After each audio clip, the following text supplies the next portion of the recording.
Premiership, by the way. So feeling the time to stop. Pity he wants to go across with the ball. The next speaker is a fellow notional politician, Niamh O'Brien, who's running after her child. This is the bit she sent me on as a bio with the precursor in the email that she hates writing these things. And it reads, Niamh is a community activist that has been for the past number of years, and has been for the past number of years. She studied law in Waterford and worked in the area for a number of years. Niamh has seen firsthand the effects that the recession and government policy during austerity years has had on some of our most vulnerable citizens' mental health. She has been working tirelessly to help families, in particular who are most at risk to having their homes repossessed by the banks. Niamh is a close personal friend of Carl's, and we are delighted to have her here tonight to share her experiences with us. Now to add a bit. Niamh is a lovely person, but if you get lost in those gorgeous eyes, for God's sake, don't forget she's a redhead. Not alone a redhead, but a fiery redhead. Her hair is red as well, and I'm allowed to do hair jokes. Niamh is a mum of one little boy who is over there having loads of fun. Her life partner is Groom, whom I met at a count, which I believe is an old Irish word for the fire in the centre of a dwelling, the heart of the home. When Niamh says she works tirelessly, I assure you that is true. Over to you. Thank you. That was very nice. Just picking up on what Richard is saying, thank you very much first of all. Carol, fair play to you, congratulations. Have been watching you for the last couple of years, kind of putting this together and going through your thing, and I think the two of us we're going through the same thing to a certain degree. I would, even though I look fairly outgoing and bubbly and whatnot, I can be quite insular at times, and I do like to go back to my own private space. And I do find it difficult sometimes to actually talk about my own feelings, and I think that's something that is kind of rife in Irish society. We feel, as everybody here that spoke kind of rightly pointed out, that we don't like to burden people with our feelings, and we like to show people that we're very strong on the outside and that we can be very supportive and whatnot. And I do find that, especially on the campaign trail, you put it quite well there, Richard, like, what can you do for me? And I think that is kind of becoming very evident in Irish society at the moment. Instead of the community spirit that had been there for a number of years, we've become like that, very insular in ourselves and looking after our own lot, because life is tough at the moment. We mightn't have it as tough as some people in some war-ridden countries, but we've gotten to a certain stage in Irish society. You know, we have certain standards, and we like to think that we have to keep up these standards, keep up with the Joneses, and you know, you should never show fear, never show yourself backing down, because it's a sign of weakness. But I think that's all right. Weakness can be okay sometimes. You know, the lessons have to be learned from some situations. I've been in a number of situations down through my life, and I wouldn't change anything that has happened to me, because I think it's made me the person I am. Difficult and all as it was to go through certain situations and scenarios, I do think that I sat down, I took it upon myself. I was very afraid to go and discuss this with professionals. I think the mental health profession in Ireland at the moment is vastly wanting. I've had a friend, a very close friend of mine, who's in St. Pat's for a couple of days in Dublin, at the cost of €650 a day. And this gentleman was put into a room by himself for the first few days. Nurses, doctors, nobody spoke to him, no therapists, nothing. And the only support that he really found was other patients.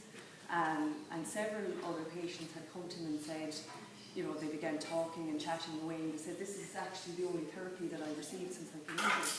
You know, for €650 you would expect in an institution such as St. Pat's, you would think that you were getting top quality care and support, but that's not the case.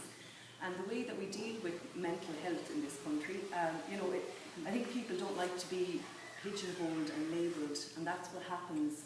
You know, people who are described as having mental health issues, we believe that that's the case for the rest of their lives, when in fact, you know, as Dara said, it might be just somebody losing a job, it might be bereavement or whatever. But because of constantly wanting to be seen as strong and supportive. You know, these issues aren't dealt with at the time, and they can build up inside you, and you just end up down the line feeling that you're lost, you know, and you're not capable of supporting yourself, let alone your family or your friends around you.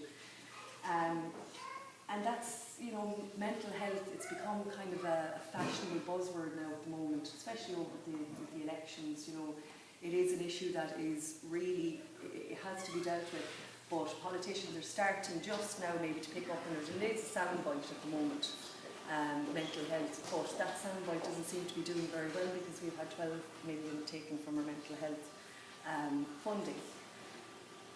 How would that funding be used though? I mean, if St. Pat's costs €650 a day for you to sit down in your bedroom on your own without any talking and any support, any real reason, nobody showing you why you're there or how you can get out of it, it just seems like a rut that you're getting into, and I don't think the mental health services are doing much. We've had the Samaritans, the great work of the Samaritans. It always seems to be that it is people hoping to help, to volunteer, and that seems to be the only way that we can get through these things. It doesn't cost anything to talk to people, and I think once we get that message out, that a problem shared, you know, it does ease it, and that's it. Like we have this shame that is attached to mental health all the time, and that is something that needs to change. It is something that has come down through Irish society for years. I mean, we have a turmoil of history, you know, between famines, so-called famines, wars, the troubles in the north, you know, and there was always, because of the history of Ireland, you had families within one family, you might have had differences of opinion, and we've had people who you keep secrets because, you know, your brother or your sister might have been out assisting somebody that they shouldn't be, and you have to keep that to yourself. You know, we would have had our grandmothers even, you know, you'd often hear, my grandmother was very cross, she never opened her mouth, she wouldn't say a word to us, you know. But when you think back of the generations of where those women came from and what they had to deal with, you know, they had to be the strength within the home, and the heart of the home, and their feelings really went unloved. You know, nobody really knew what was going on in their heads, and it kind of bears down from that. Everybody keep to yourself, you know, head up, chin up, you'll be grand, you know, everybody will be fine, nothing to see here kind of thing. But we do see, you know, coming down through the years that hasn't worked, and the Irish people, even though they are very social, as you said yourself, I myself seem like I'm a very outgoing, bubbly person, but I can retract into myself a lot sometimes as well. And that's good, it's okay to do that. And being comfortable in your own skin is very important, because if you can't be comfortable or love yourself, you can't really have anybody else love you. So I think it's very important for people even to take it on board themselves, do a little bit of research. That's what I found. I was afraid to go to the professionals, as I said, because I was afraid of being pigeonholed and being labelled somebody who was crazy or mad or, you know, whatever. And these are the words that we throw around, geez, that lad's crazy, that one's mental, like, you know what I mean? And sometimes people think that, you know, once you call somebody that, they're, oh Jesus, they know I'm crazy, now what am I going to do? The whole lot, everybody else is going to think that way, and if I go to a doctor, then sure, I'm only going to be landed in somewhere, and you know, and then it's just pushing away the whole issue again, instead of just grasping it and going, right, well, what's going on here? Who's going to judge me? Do I care whether I'm judged or not? You know, and walk a mile in my shoes.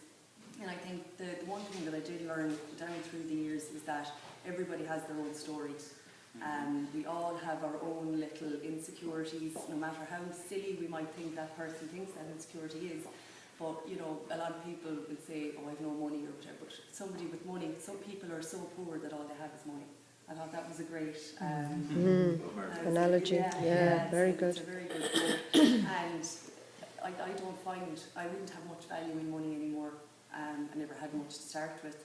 But I do think that it's very important to live your life the way you feel happy about it, and not to get wrapped up in things that you think is going to make somebody else happy, because if you do that, you're just going to end up years down the line feeling withdrawn and drained and just, and of no benefit to anybody, especially yourself.